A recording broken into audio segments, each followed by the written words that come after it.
Joe, and I would like to introduce, with a lot of pride and privilege, a representative from South Carolina's 2nd Congressional District, the Honorable Joe Wilson.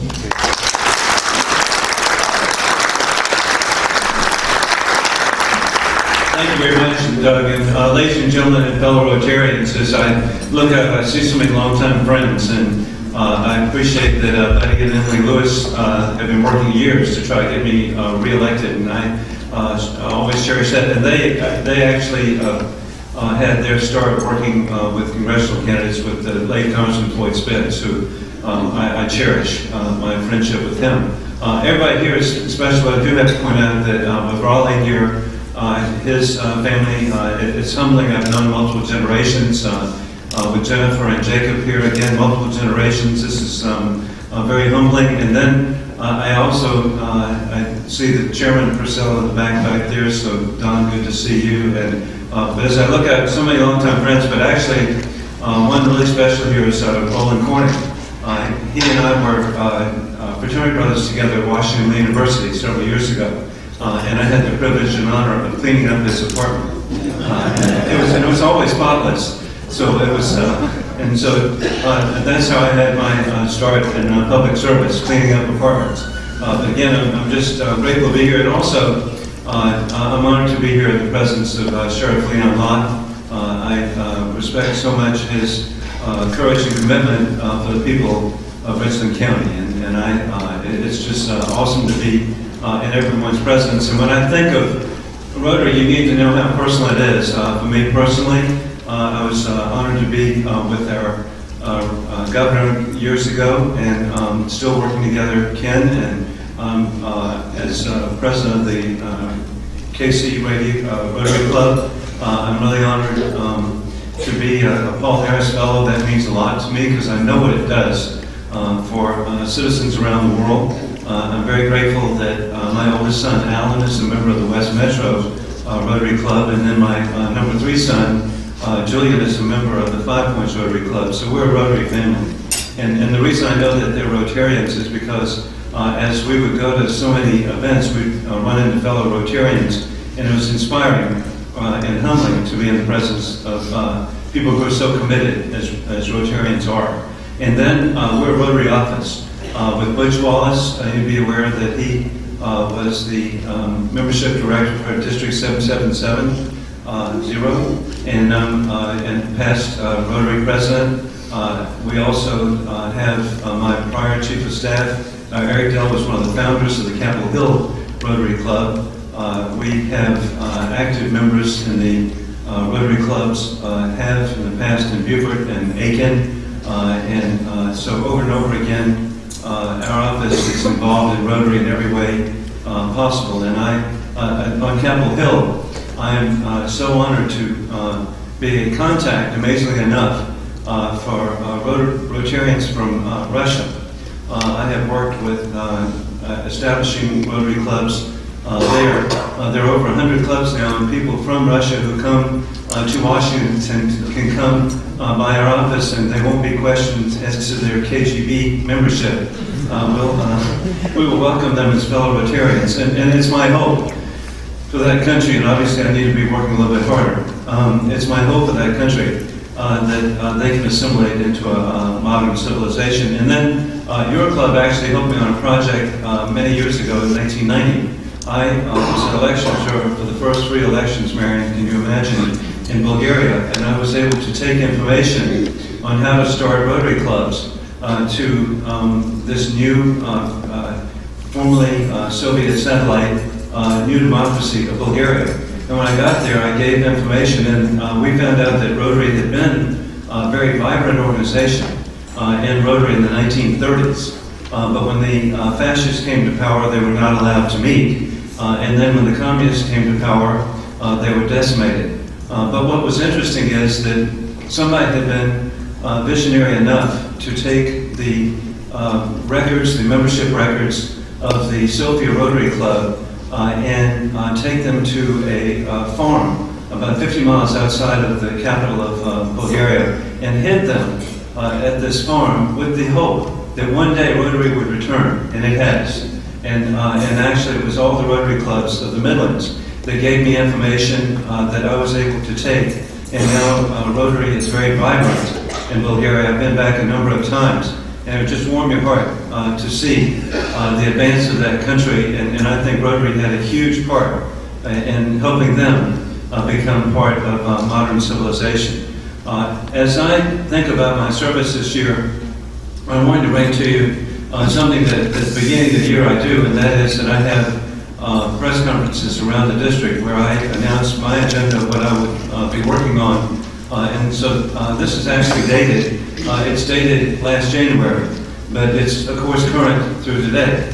And because the issues are truly with us, and many of the issues have actually, as I thought, would become even more important than ever, beginning to me with jobs. I'm very, very concerned that we have a situation where the unemployment rate is indicated at one rate, but actually with the situation of having so many people who are falling out of the labor force and the labor participation rate being a remarkably low number, and I run into it. So many families are hurting. People are losing hours. People are really stressed, and so I'm very grateful that in the House we have voted on 46 different bills that are specifically related to creating jobs by reducing red tape, creating economic opportunity. Sadly, the 46 bills I'm mentioning have not been taken up in the Senate. But under the category, from my perspective, of hope springs eternal, we'll keep pushing. And so I look forward to working on legislation that can create jobs. But as another duty is assigned, I'm really grateful as a member of Congress. It's not just legislation that we vote on, and that is that when I served in the State Senate of South Carolina for 17 years, and now 13 years in Congress, I've in every way tried to work with different chambers of commerce, with different economic development organizations to create jobs in the communities that I represent. A classic case, I was just thinking, is the last 48 hours. I was honored to be at the State Museum yesterday for Lockheed Martin, where it wouldn't surprise the Wood family. I was there for the unveiling, really, of an F-35. That has an economic consequence. I've been working for the last 10 years, when I previously represented Beaufort County, with the Chamber of Commerce there, with the Military Advancement Committee there, to bring F-35s to Marine Corps Air Station Beaufort, and it has happened in the last 60 days. There are now 3 F-35s located there. There's an economic consequence. It's great for our security, for the people of the United States, but it's a $40 million investment in the low country of South Carolina. And then I'm really hopeful this could be so positive there that indeed we'll have them at Shaw Air Force Base next door at Sumter. And then I'm working also for McIntyre Joint Air Base to be a site. And so that would be an indication of how a strong national defense and economic development go hand in hand. And in terms of economic development, again, yesterday was classic. I left from there to go to the First Community Bank groundbreaking at Blythewood. Then I raced to the Columbia Chamber of Commerce for their new members reception. When I leave here today, I'll be on my way to Lexington for industry appreciation, and I'm not complaining, barbecue. So you can meet a lot of people, and Pastor Crow knows you can also have a good time too. And so and then I'll be ending up this evening in Barnwell for the Southern Carolina Alliance to promote industry and development. So over and over again, it's not just legislation, but it's hopefully being a resource for chambers of commerce and different economic development divisions in any way, the State Development Board on jobs. In addition to that, as we look at the agenda, I'm really grateful I can look back, and something that was very significant is that last year, and this is a sad commentary on our government in Washington, but last year we had a budget for the first time in 4 years that actually passed Congress.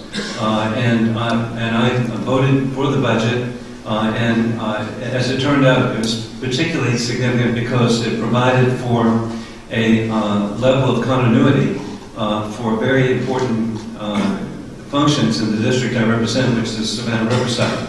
And so I was happy to vote for that. It's sort of sad that it was almost a level of blackmail to get the budget. Paul Ryan worked hard to come up with compromises that did provide for a balance over 10 years, which I think is crucial, particularly for the young people here, that we balance our budget. But the budget was done in such a way that the House passed it, and the provision was that if the Senate didn't pass it, they wouldn't get paid. That's an interesting way to run the government, but that it worked. And so I didn't know if it was going to work, but it did. So we did have a budget. Now, something very important to me is that with economic development, you can't really separate that from the whole concept of energy independence. And I have been, from the beginning, very supportive and hoping that the President would change his position relative to Keystone Pipeline. Everyone here should know that the Keystone Pipeline actually means jobs here in our state. I had the opportunity to visit Fort McMurray, Alberta, Canada, and it would have warmed your heart in the cold weather up there for oil sand recovery. I had the opportunity to be there and see tires 12 feet high. And these are very nice tires. They're made by Michelin of Lexington. And as you go down I-20, you look over to the right and you see that huge facility where they make earth mover tires. And those are then shipped to Alberta, Canada. And we want our Canadian friends to buy more of them at $60,000 each. One tire, $60,000. And 300 people make those tires. And so it's just absolutely no question that if Keystone were approved, that it would be a significant economic impact here. And it doesn't stop there. In fact, MTU, Targum Corporation, Detroit Diesel has a facility in North Augusta, South Carolina, where they make, in Graniteville actually, where they make engines. And these engines are used for oil sand recovery in Alberta. And I've been to the facility, and I've been working with that company, and I'm really grateful for their success. Another 500 people working there. And these are very nice engines. You could get 4 of them in a room like this. Very big engines. Again, 500 people. And then the Keystone Pipeline continues. It was stated that, well, this really wouldn't have any significance to our country because the oil sands would be recovered. They would be shipped to Houston, it'd be refined, and then it'd be sold overseas. Well, that's not correct. Even if it were sold overseas, it's called money back to the United States. That's good. And so, but what happens is that as you go down I-20, if you look to the right at North Augusta, you see these oil terminals there. Those are pipelines directly from Houston, Texas. And there's a reason why gas costs a little bit less there too, because of the proximity of the pipeline. And we know, look, as you study pipelines and as you study transportation of oil and fuel, there's no safer way than pipeline. None. And we're putting our country at risk by forcing the oil to be transported either by train or by truck. It can be done by pipeline safely. And so the environment, my view, the most environmental sound way is to promote Keystone Pipeline. And actually it relates to something else. And I'm very grateful in the district I represent now. It's the I-20 corridor. And y'all happen to be right in the middle. And so with Spring Valley. So what happens is that I now represent all of Aiken County, all of Arnold County, all of Lexington, and then I represent what's the equivalent of Richland District 2 School District to include Fort Jackson, and I represent Western Orangeburg. And very much in this is the Savannah Riverside. And working together, and it's been bipartisan. Lightning's going to strike because you don't hear about this. And that is working with Congressman Jim Clyburn. He's always been supportive of the efforts of the Savannah Riverside. And one of the key functions at the site today that is very important is the mixed oxide fuel fabrication facility. Again, this is nearly 1,400 jobs where 36 tons of weapons-grade plutonium is being converted into fuel. And the good news is the plant's almost 67% completed. The bad news is that the administration has come in and said that the plant needs to be put on cold standby. And it's very disappointing to me because with that level of completion, I just know that the best thing to do is finish the plant. And the interesting fact is that the administration said, well, there were 5 other alternatives to completing the facility. And so I was able to have legislation passed in the National Defense Authorization Act where these 5 alternatives would be studied. The good news is one of the alternatives was not an alternative at all, so that was not hard. And we hadn't gotten to the study yet, but I already know what's going to happen. And then 2 of the other alternatives involved other states eagerly accepting weapons-grade plutonium. Well, they didn't like that, so they passed amendments not to allow that, which makes sense, because it should be treated. The plutonium's already there. It should be done here. So I'm confident that if we have, and we will, if we, working together with Senator Graham, Senator Scott, myself, Congressman Clyburn, we will have a study, and I believe the mixed oxide box facility will be completed. So over and over again, these are issues that I'm grateful to work on. Another one that was of interest this year is the Amoresco facility, and it's a informant-saving performance contract, and that is we have a company, it's out of Boston, Massachusetts, which has built a facility which takes woody biomass and uses that to produce steam fuel, and they only get paid if they save money. Isn't that amazing? Who ever heard of such a thing in the government? And so it works. And now sadly this year we had something that was extraordinarily negative, and that is the ice, we missed it here, but the ice storm that went through the southern part of the district that I represent in Aiken and Orangeburg and Barnwell was catastrophic. And so as you would go through communities, you'd see virtually mountains of trees that had been broken in half, not just broken. And the good news is it makes wonderful woody biomass. So we have now a record. It was a way to clean up the environment and environmentally sound, and it would avoid very catastrophic forest fires in the future.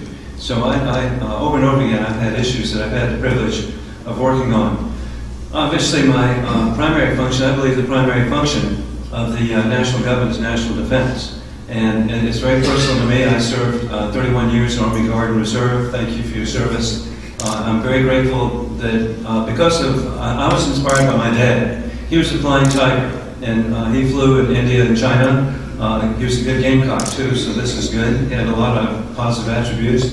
And so that inspired me to serve, and then it also inspired my 4 sons. All credit to my wife, Roxanne. But we have our son, Alan, served for a year, field artillery in Iraq.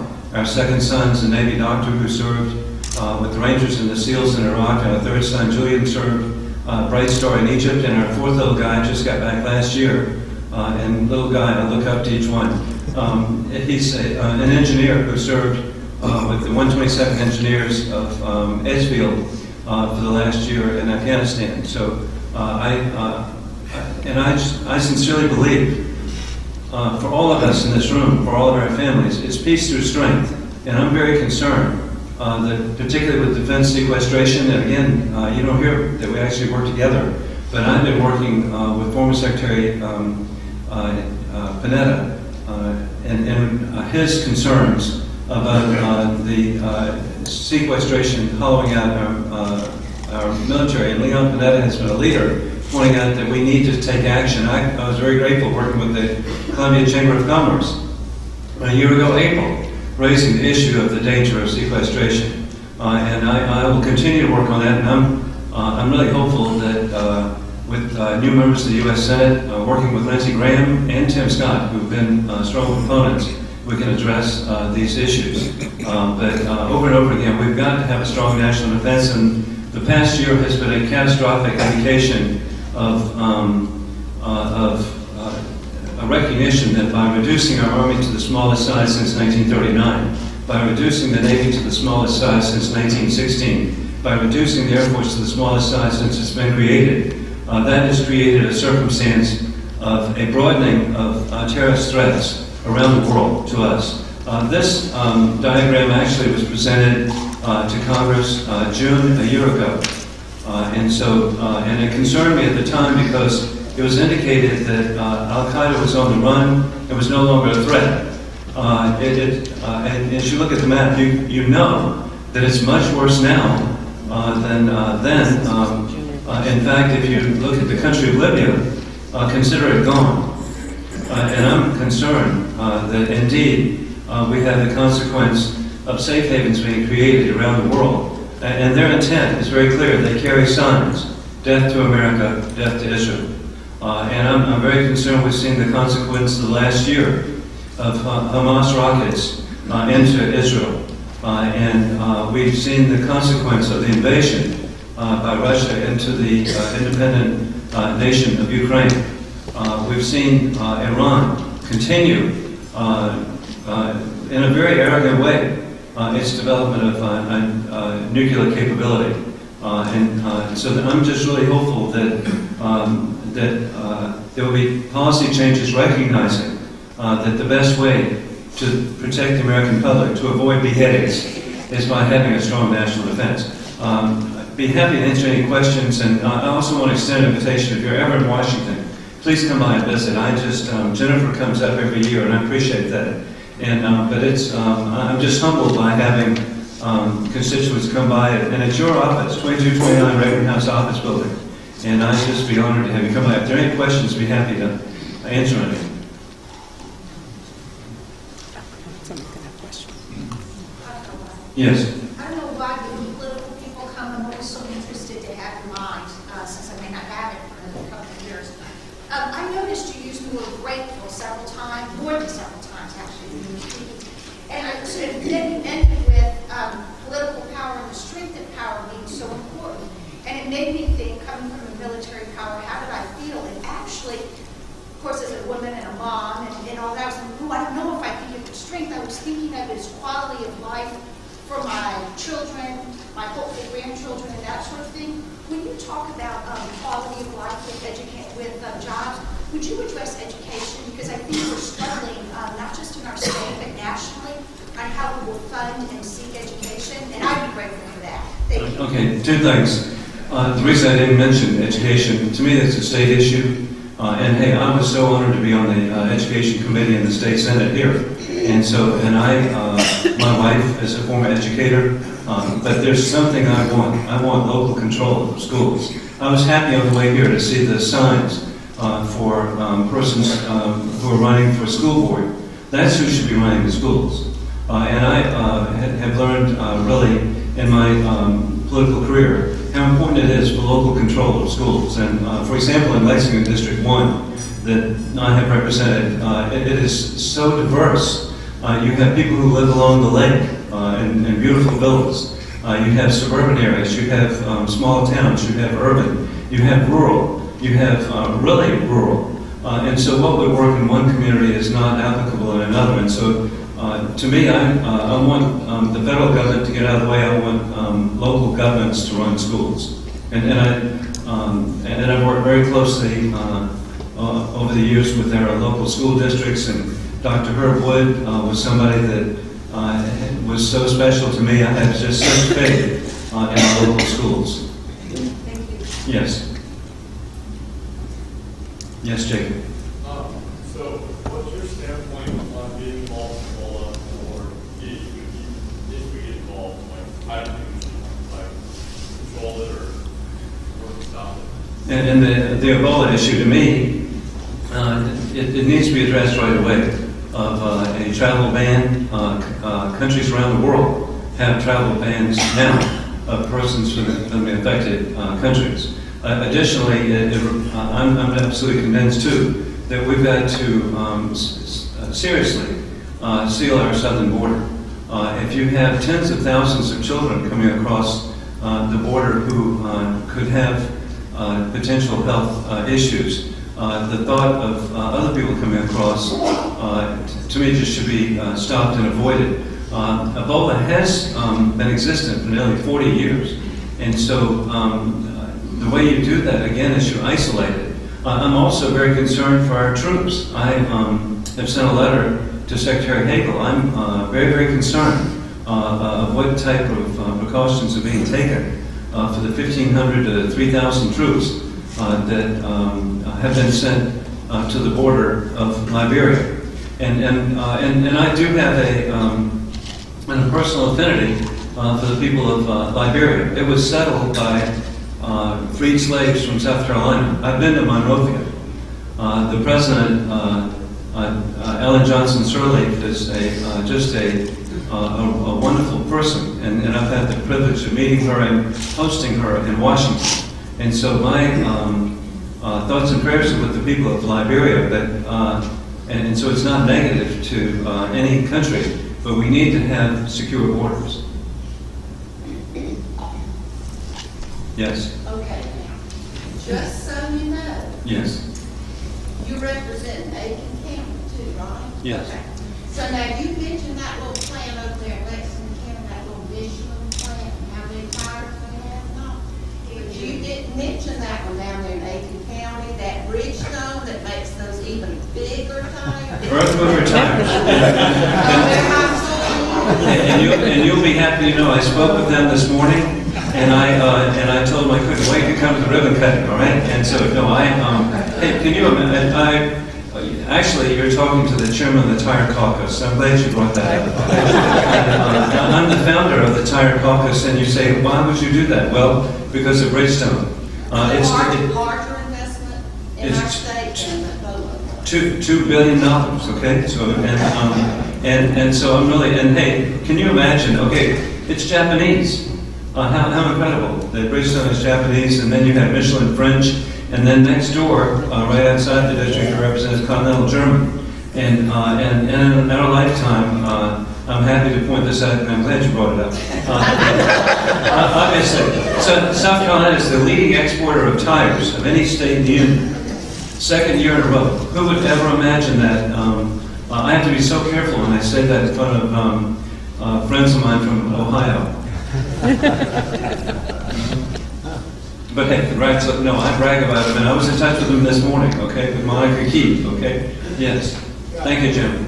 I'm aware that Canada is wanting a little disturbed over this delay in this Keystone XL pipeline, and I'm aware that they are contemplating building a pipeline east to one of the maritime provinces and freezing us out of the whole operation. And I hope you impress the administration with that in mind. And we do. In fact, Jim, somebody could be, if they looked it up, we have voted probably 8 different times to try to put pressure. And I've had,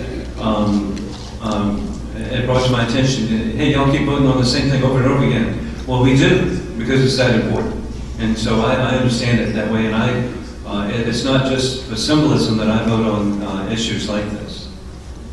Just one more question. Yes. How confident are you in the CDC and the NIH with respect to Ebola? I'm not very confident. Do you see anything changing?